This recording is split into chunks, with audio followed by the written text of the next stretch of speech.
In this Spring Boot tutorial, I'm going to create a RESTful web service using Spring Boot and also Spring Starter actuator to create production ready RESTful web service. So actuator basically allows you to do, it will out of the box, it will give you endpoints to do health checks to see whether your application is up or not. It'll give you out of the box the metrics, the environment, and so on. So let's get started. So initially we need to create a simple Maven project. So I'm going to copy this. This link is provided below this tutorial. Open a DOS prompt inside the C projects. C projects is where I'm going to put all my projects. Paste it. So it says Maven -B means batch mode. It's not going to stop and ask you for version numbers and things like that. So it's going to continue with it. Then the archetype is generate. It's going to generate a simple Maven project. The group ID is called com.mytutorial and the artifact ID is simple-spring-boot. So if I press enter, it's going to take some time. So it's saying generating project in batch mode. I'm going to pause it until it generates. It's already generated it. Because I've already done it before, all the Maven jar files have been already downloaded, so that's why this time it's much quicker. So if we go to the C projects folder here, I can see the Spring Boot, simple boot. So this is the pom.xml file, source main, Java, and source main resources, the typical Maven project structure. So now I'm going to go into Eclipse. I'm going to click on File, Import, Existing Maven project, then Next, and I'm going to select the C projects, and inside project is called the simple Spring Boot. I'm going to say OK and then finish. Now I've got the simple Spring Boot imported into Eclipse. Now you can see there are a number of things that needs to be fixed up. Firstly, it's saying it's using JRE system 1.5, and then also it doesn't have any source main resources or source test resources folders. And also if I right click and say properties, I can say the Java compiler version is still 1.5. So we'll go and fix all these up with the pom.xml file. So next what I'm going to do is I'm going to open the pom.xml file. And this is a very basic pom.xml file the Maven archetype plugin has created. So this is also a very old version of JUnit. I'm interested in using 4.12. So what I'll do now is I'll go here, and I've already created that pom file. So I'm going to click on the copy here. Then I'm going to do Control C. And I'm going back into my pom.xml file, highlight all, and do Control V. So select that. I'll go through all the items in pom file one by one.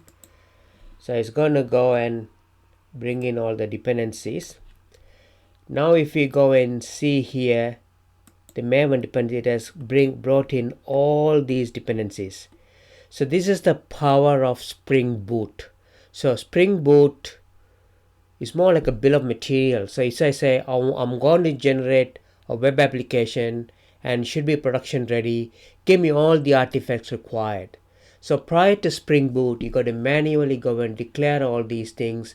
You need to know which ones to use, which version to use. So what I used to do is, we used to go into search.maven.org and find out the latest possible versions and so on.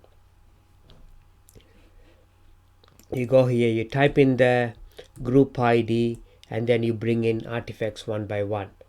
But with Spring Boot and Spring IO, all you have to do is now you go into Spring IO website. So this is the Spring IO website, and it's just a URL spring.io. And then you can see all sorts of different guides to create Spring Batch, Spring RESTful Web Service, uploading files, authenticating, LDAP, and so on. So it will guide you through what sort of Spring Boot or Spring IO actuator you need to bring in. Step by step it goes through.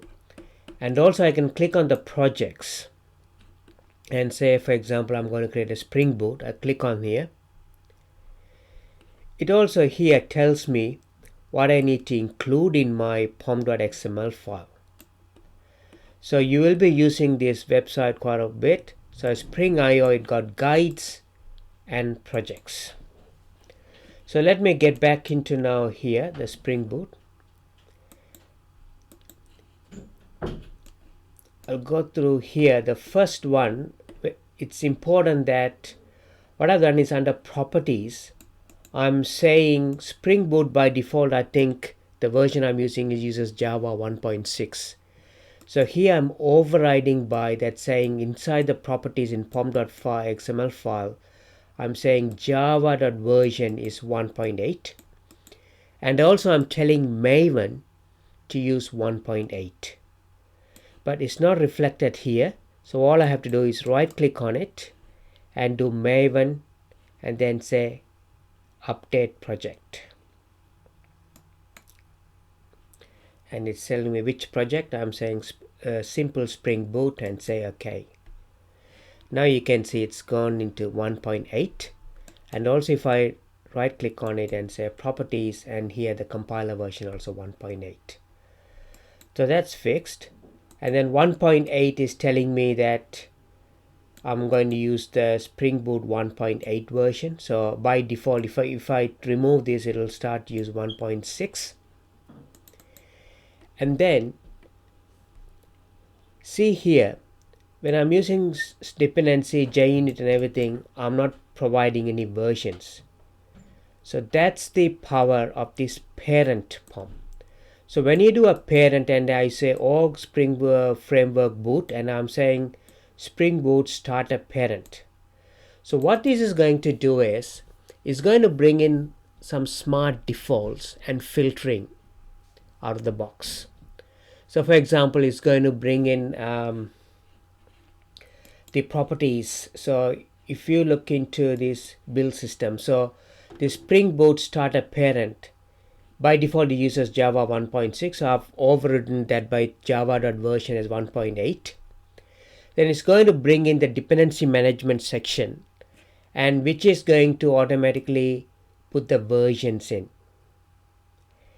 And also it's going to do different types of resource filtering, and it's going to bring in the plugins like Surefire plugin, the Git commit, and shared plugin. Shared plugin is used to create jars of jars.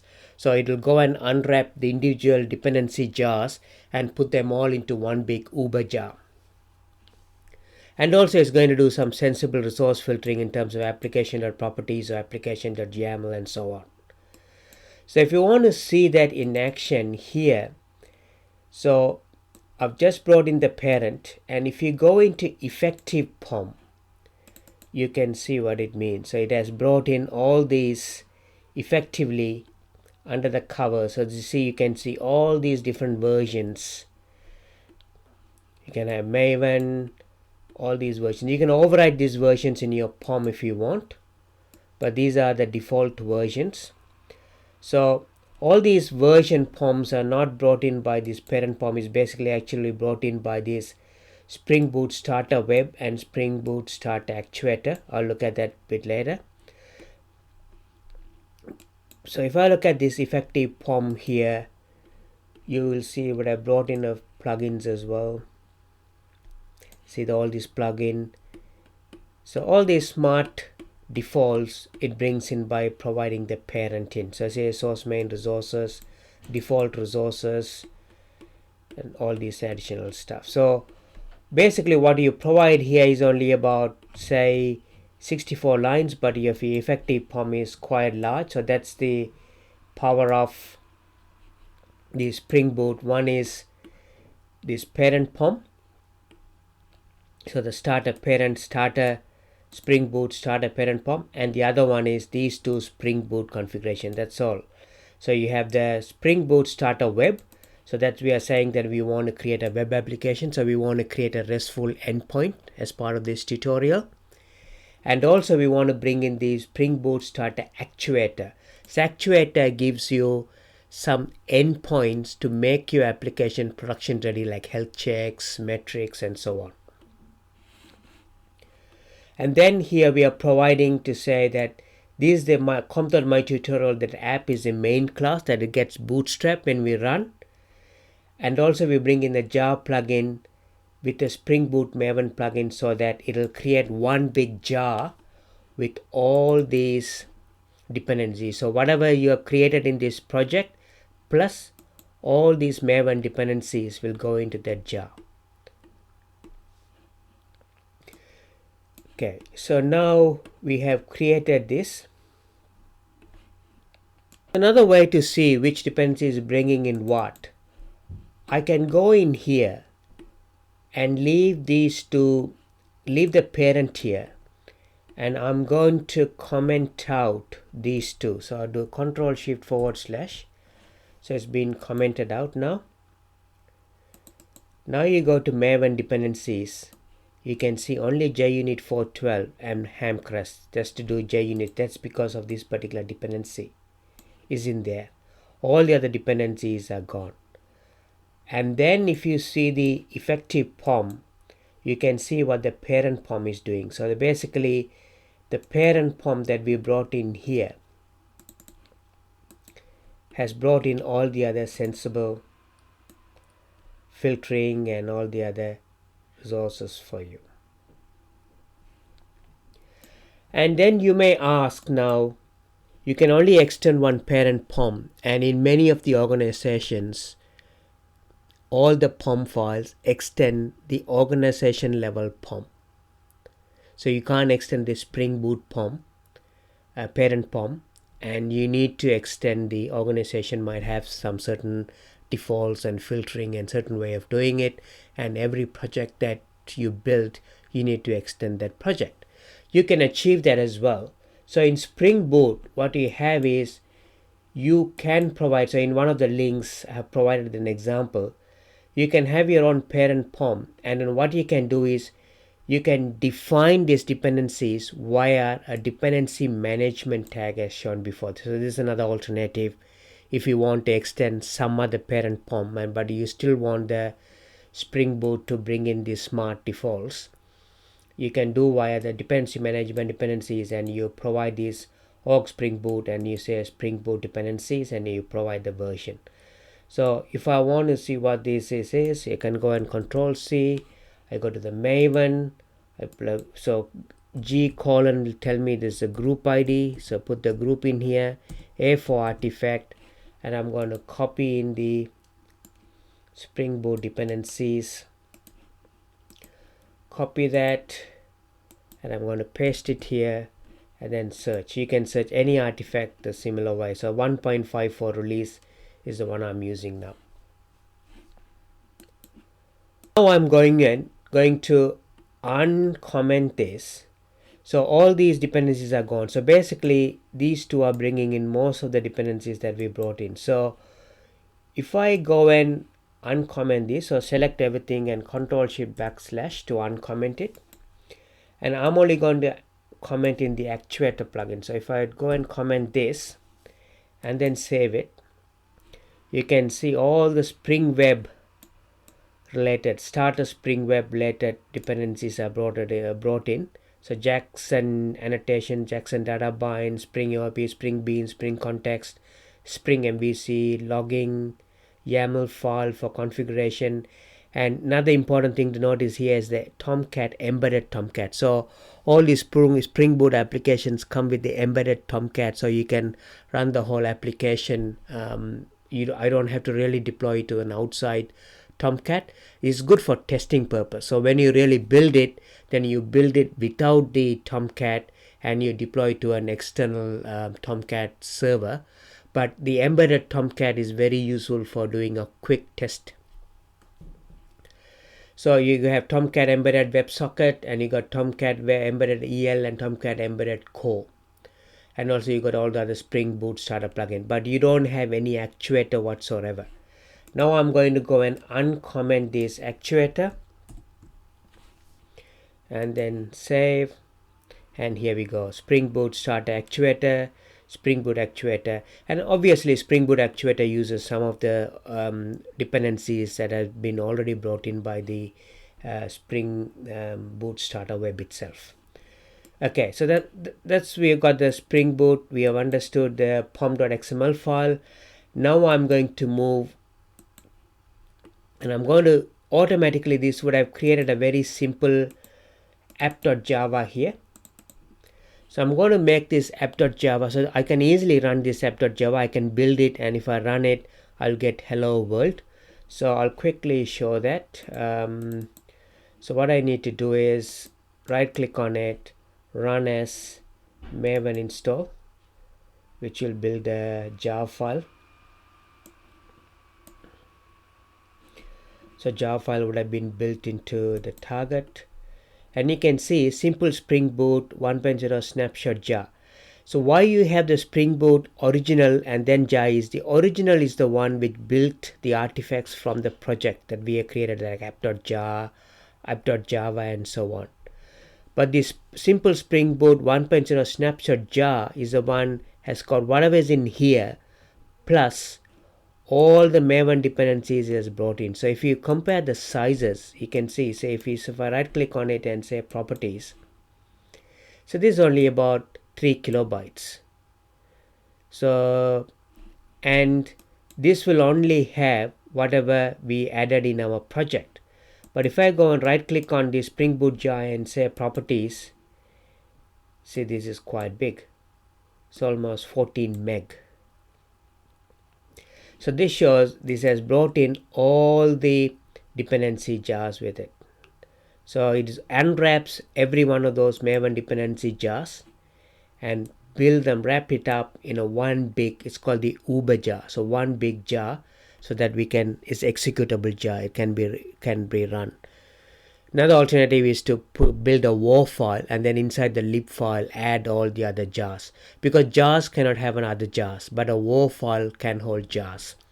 So if you want to deploy it as an executable jar file, then you is to build an uber jar as shown below. So now we got this run. So in order to run it, I'm going to change directory to simple boot. Then I'm going to say java -jar, and then inside the target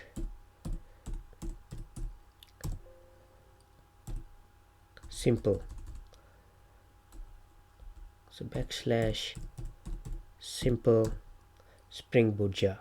That's all we need to run the application. Now you see you get the hello world.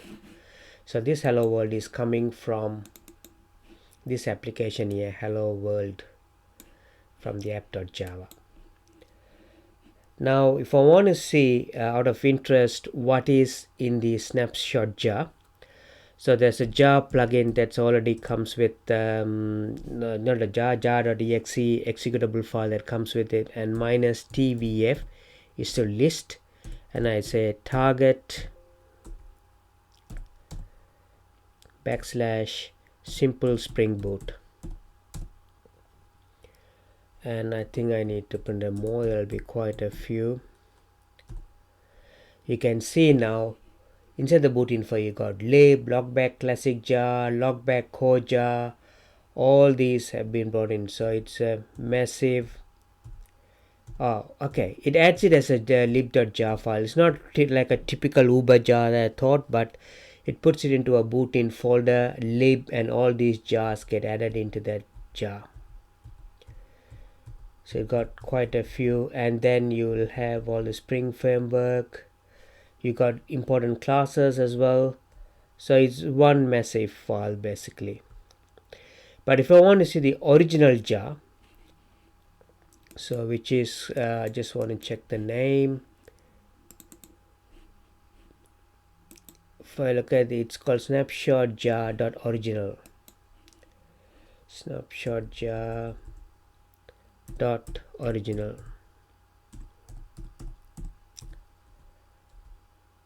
So it only got whatever you added in the project. So you got the com my tutorial, come my tutorial, simple Spring Boot. This app.class is the main one.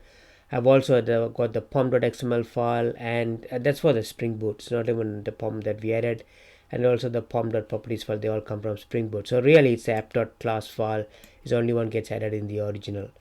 Then the plugin that we added in the pom.xml file that goes and unwrap this, takes all these values, and then combine them with all the Maven dependencies shown here, then builds one big jar file. So that's the power of this particular plugin and adding this plugin here. So now we have tried it, and we have applied a very simple application. This is not even a RESTful application. It's a very simple that prints it hello world jar. Now I'm going to copy the one I built, which is a RESTful web service. So if I go in here, I'm going to copy this, which gives a RESTful web service, and I'm going to paste it here.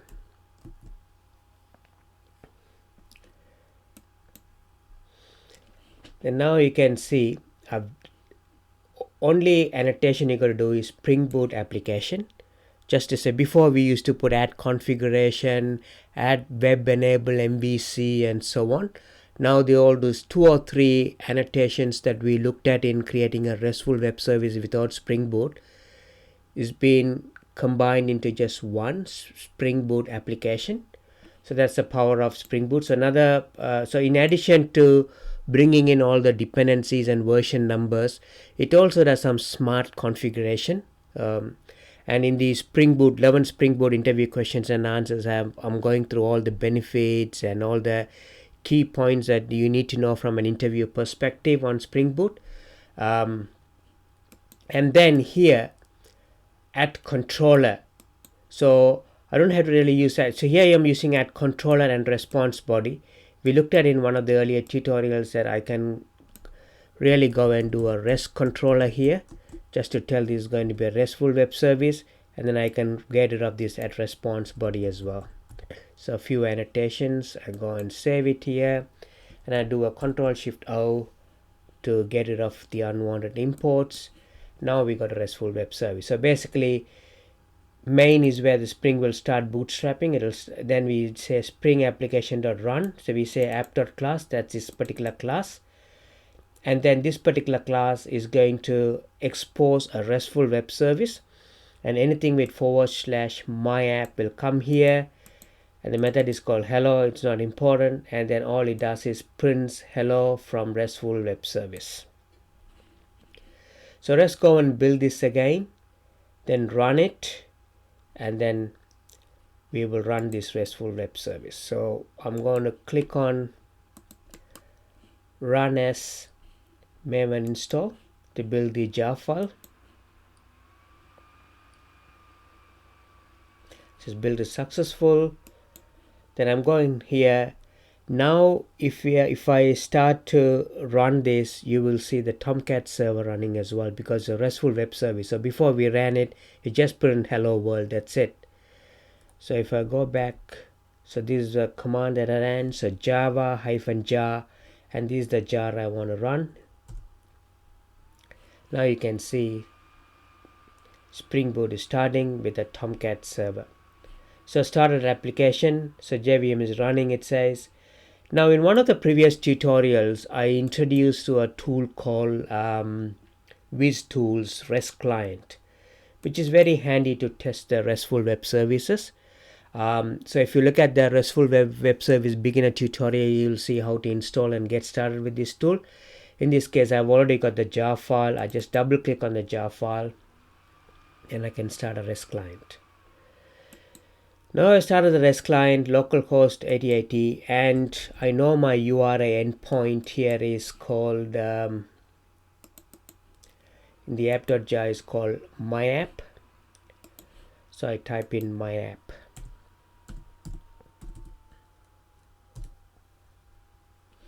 So response, HTTP response code 200 means success.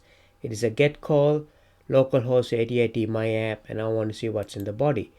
Hello from RESTful web service. That's what we are printing here, hello from RESTful web service. And if you look at the MIME type, it's basically header is, I think the content is text plain. So now we have got this my app RESTful web service working. Now I mentioned before the actuator plugin, so the starter actuator, not the plugin, the Spring Boot starter actuator gives you some production ready endpoints out of the box. So if I go and test this, there are a number of endpoints. You can look at these starter actuators. So if you type in Spring Boot starter actuator and go into its website, there are about 15 to 20 different endpoints that you can use. We will look at some of the key ones. So one of them is health. So if I want to see what the health of my application is, I type in health. So this is what the actuator, Spring Boot actuator, starter actuator gives you. Out of the box health check endpoint. This is a RESTful endpoint that gives you a JSON data back. So when you have an application running in production, you want to check some health checks, you can run this endpoint. It's success 200, it has come back. Let's see the body. It says the status is up. And there's another one called metrics. So if I type in metrics, it's not going to work, and I'll tell you why. Because some of them you need authentication, they're sensitive, so you don't want anyone to hit that particular RESTful endpoint and get all the details. For example, environment, which will expose all the environmental details. So if I hit this metrics, it says full authentication is required to access this resource. And also there's another one called environment. So you type in env, I hit that, same issue, full authentication is required. So because this is just a tutorial we're learning, so there's a way to override this. And what I'm going to do is, this is where this properties file comes in handy. So what I'm going to do is, I'm going to create a properties file inside the source main resources called application.properties. So I'll go in here. So we don't have the source main resources folder. So I right click on the simple Spring Boot, create source folder. There should be a, so right click on it, new source folder, and I call it source main resources. So this is the Maven convention to put all your properties files or YAML file or whatever. So I've created a source main resources. Then I'm going to right click on source main resources, say new file, and I'm going to create a file called application.properties. So by default Spring will look for this file.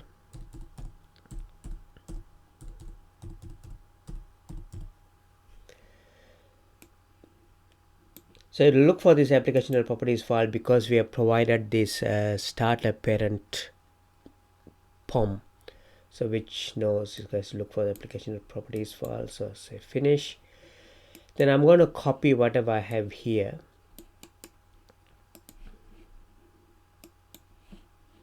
Into this application.properties file.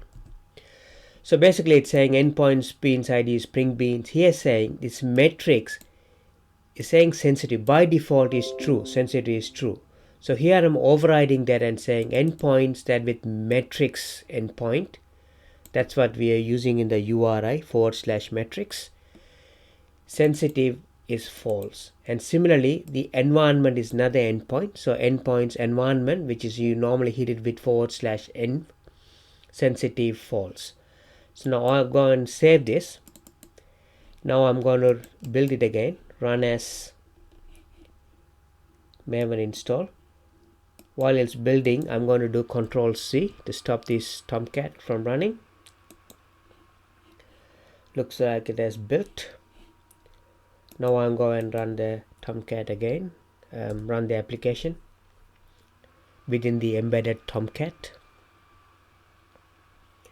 It started. Now I'm going to go and hit say metrics.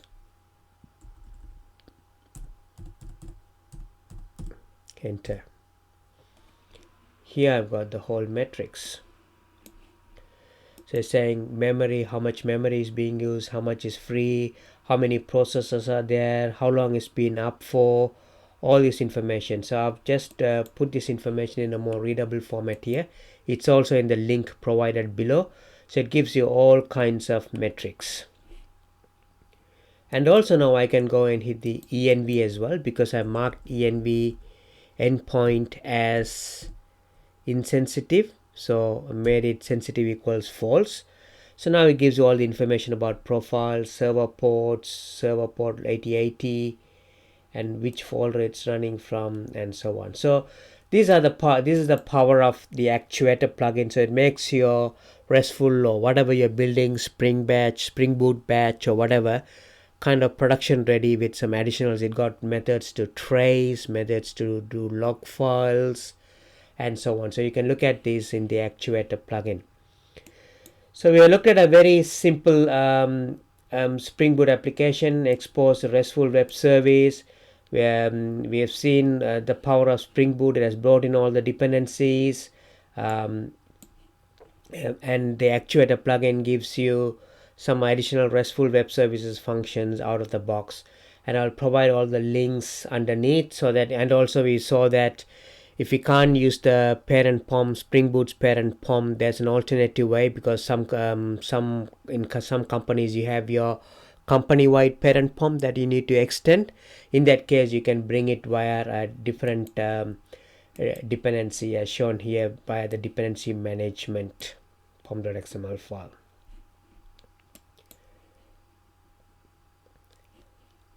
And this is a very handy tool with the Wiz tools that allows you to test your RESTful web services. You can also do different types of auth. For example, you can do basic auth, auth 2, and so on. So it's quite a powerful REST client testing tool. So in the next tutorials, we'll extend these. We'll look at how we can use Spring Boot with JPA. So JPA is a Java Persistence API, and through Java Persistence API you can go to something like Hibernate and so on. So if you were to build this simple RESTful application we saw in earlier tutorials, you need to bring in a number of dependencies. It becomes quite messy, and you don't know what version goes with another version, and so on. So the Spring Guides is a very handy thing to get started with. It tells you what version to use. For example, I can go into these projects, say I'm going to bring a Spring Boot, and then I can click on this here, what version it is. So if I'm bringing in 1.54 release, so these are the parent POM, and these are the dependencies I need to bring it in. Or I can use a different version. So there's a 2.0 milestone version 2, 2.00 snapshot version, and so on. And also another handy thing is the guides. So it gives you some guideline as to whatever you want to build. So for example, building a RESTful web service, that's what we did. Consuming a RESTful web service. If you're writing a batch process with Spring, so you can use a Spring creating a batch service.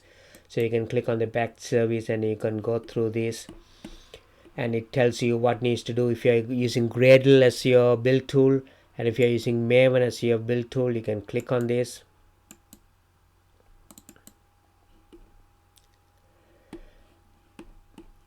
And also inside the projects, gives you a number of different options. So if you want to do a Spring Batch, I can click on the Spring Batch. Then tells you 3.07 version, and this is what I need to bring it in Spring Batch. And also I need to bring in this dependency, Spring Boot starter batch. So we'll look at more Spring Boot in coming tutorials.